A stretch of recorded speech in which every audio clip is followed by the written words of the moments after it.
Hey gang, Kevin here, Life22, and it is a Saturday night. So, I haven't done one of these in a while, but I had to get this off my chest. So, I just finished listening to the council meeting from this past week. I've seen posts on Facebook. I've seen posts from aldermen and the council president, and I guess let me let you know what grinds my gears. Also to show, still Sober October, baby, so you don't have to have drunk Kevin to rant on the internet. Topo Chico, mineral water, carbonated, it's delicious. And for being non-alcoholic, it's just as expensive as White Claws, so not much of a drop. I just don't drink as many of those as I'll pummel down alcoholic seltzers during non-sober October. Anyways, let's jump right into it.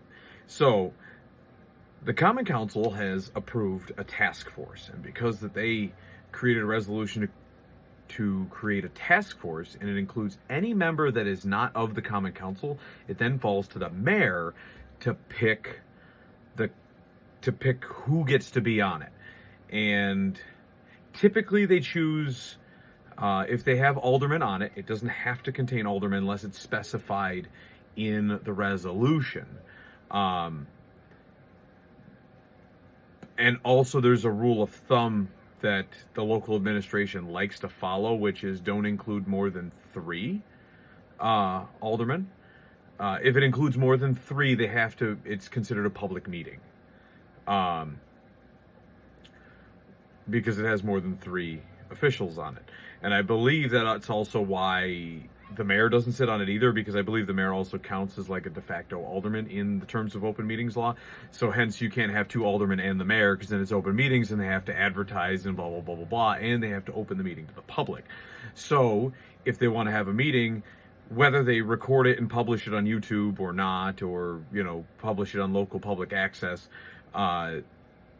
they're not required to do that if it's not an open meeting.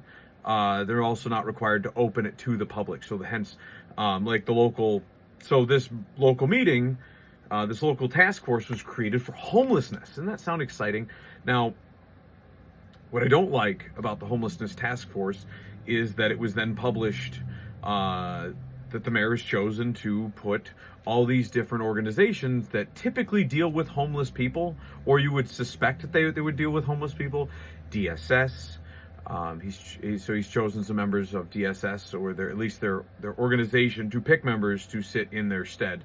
I believe CARES is on there, the Genesis House, Code Enforcement. They've got all these different places that deal with homelessness to sit on a homelessness task force. Now, to me, a task force should be coming up with a solution to homelessness. Not for the people that are homeless, right? Not just putting them in homes. Our goal with a homelessness task force should be to get rid of the fact that there are homeless people in our area. Now, I know that stuffing them into houses makes them not homeless anymore, but they still exist in our community. They could have homes at night and then still be shooting up in our parks and terrorizing, people, pushing carts around. I don't know if anybody else has seen this. We've got a trolley of cart pushers rummaging through people's trash on a weekly basis, and there's nothing being done about that. I hope that gets brought up at that committee, the task force. But guess what? It probably won't be published. It probably won't be visible in terms of broadcasted, things like that. So we may never know what's going to happen in said task force. Which is kind of disappointing. So to me, I had a suggestion on the council president's post this past week when he published this article about it, or he published the press release from the city that the homelessness task force was being created. And I'm thinking, I start reading some of this and I'm enamored. And I also noticed that another local commentator, who also is, a person who has real estate in our community, Mr. Paul Petruzzi, he was also kind of pissed off about this whole task force because it doesn't include any residents. Like, some of the people that work for these organizations may be residents of our city, but it doesn't take into account residents of the city who are pretty pissed off that we have an exorbitant amount of homeless people in our area. It's mind-boggling because these people are just going to find ways to take our tax dollars and put these people into hotels and shelters and things like that. Now, they are not members of our community. I want to make that clear. People that come to our area and then don't find housing are not residents, because in order to be a resident of our area, you have to have a residence.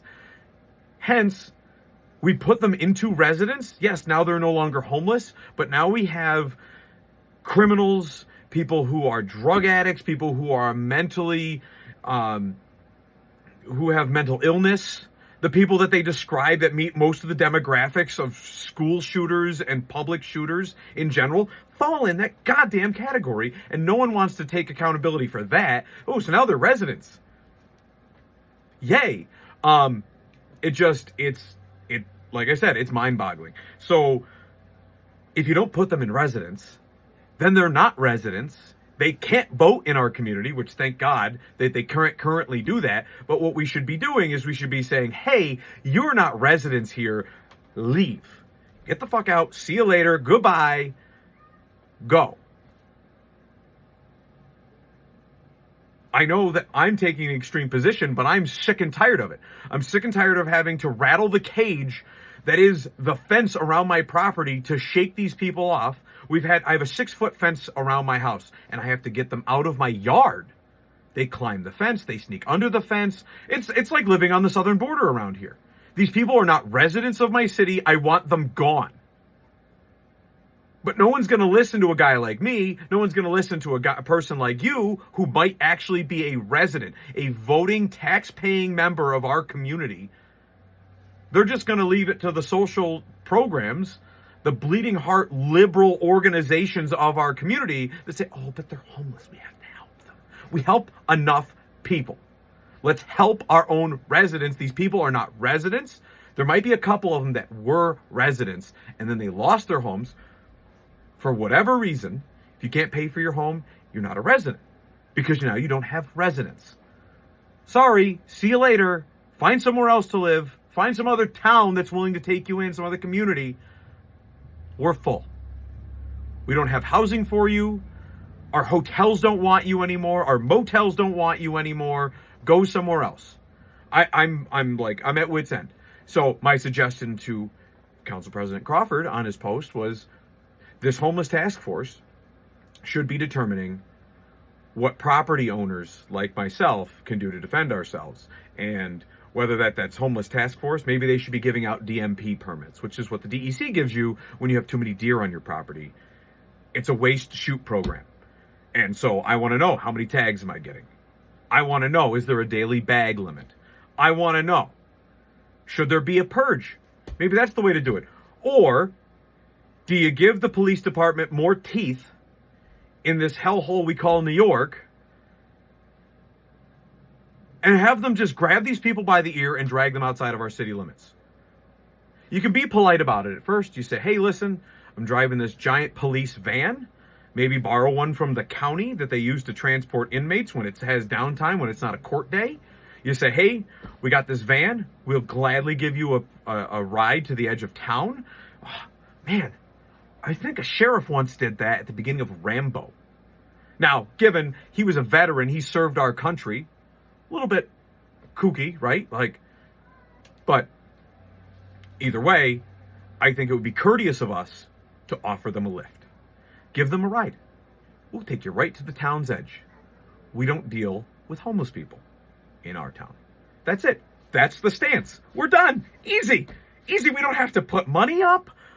We have to put a little bit of money up. There's going to be a little bit of gas, a little bit of finagling to buy maybe a van to just bust them. We'll put them over the Pennsylvania line. We'll drop them right off at the edge of the PA border. Shit, if it was up to me, we'd bring them to Ohio border. But that's it. We need to do something. I have no other dialogue going on other than let's create a task force, government task force with no idea or no thought process on what they're going to do, at least anything that they're going to advertise that they're going to do, is not going to have a good solution. You know what's going to happen? They're going to follow the status quo. Well, we can't do anything that's outside of the boxes. And then what happens with things that are outside of the boxes is, well, then we have to do, we can't do anything extreme because we're a government task force. Well, then who's going to do something extreme? Who's going to get rid of the homeless people? Who's not going to make them our neighbors? They're not our neighbors. They are people that are squatting in our town. They need to go. There's like Hoovervilles popping up everywhere. And you know what they used to do in Hoovervilles? You know what? They had no problem when residents picked up arms, loaded shotgun shells with rock salt, and peppered a couple ass cheeks and said, get the fuck out. That's what needs to happen. It's been a long time coming since you've seen a good podcast like this out of Kevin. And that's my stance on the homeless people march. They just need to go. Goodbye. See you later. Get the fuck out of my town. Goodbye. Well, guys, 10-minute rant about homeless people. Give me your thoughts in the comment below. Maybe we petition to start our own homeless task force, or maybe we just march the streets. There's protests uptown for Gays for Palestine. Where's the heart? You know where we are? You know what our hardworking Americans are? We're out working. Not living homeless under the bridge, fornicating. I'm pretty sure they're giving birth under the goddamn bridge. Which is that, I don't know if that makes them Olean citizens or not because they were born here. Jesus. I can't anymore. We need to make a stance. Bring me you're tired, you're hungry, you're poor, but most importantly, in order to meet all those categories, we want your ability to work. People with good work ethic. People that give a shit about our community. We don't want leeches. We don't need leeches. You know what we do to leeches? We pick them off and we fling them outside of our community. Goodbye, leeches. Bring me you're tired, you're hungry, you're poor, with the willingness to work, with the giving a shit attitude for your community. Defecating in the parks is not giving a shit about my community. That means that more of my fellow community members have to clean up your defecation. Sorry, not sorry. Too bad, so sad. Go somewhere else. This is my town, and we're taking it back. See you next time, Life22.